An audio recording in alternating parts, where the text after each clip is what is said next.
নমস্কার বন্ধুরা, আবার একটা তোমাদের সামনে ভিডিও নিয়ে চলে এসেছি। সবাইকে গুড আফটারনুন। সবাই কেমন আছো? আশা করি সবাই ভালো আছো। তো আমিও ভালো আছি। আমার একটু শরীরটা খুব খারাপ আছে, কিন্তু আজকে একটুখানি ভালো হয়েছি। তো সানডে দিনে বাচ্চারা সবাই ঘরে আছে, স্কুলে তো আজকে ছুটি, সেই কারণে তো বাচ্চারা বললো কি আজকে মা কিছু বানাও, একটু ভালো কিছু। তো সেই জন্য আজকে দেখো বন্ধুরা, পোলাও বানিয়েছি আমি। এই দেখো, দেখো পোলাও বানিয়েছি, বাড়ছি এখন সবার জন্য খাবার।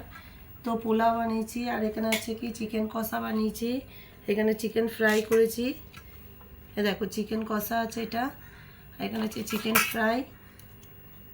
তো আজকে মেয়েরা খেতে চেয়েছে, সেই জন্য শরীরটা ভালো নেই, তাও দাদাভাই সাথ দিয়েছে, দুজনে মিলে করেছি। তো এখানে আছে স্যালাড বানিয়েছি, শসা পেঁয়াজ আছে, আর এখানে আম আছে, দেখো আম আছে, আর সবার শেষে আছে কি মিষ্টি। এই দেখো বন্ধুরা, তো এই হচ্ছে আজকে আমার দুপুরের মেনু।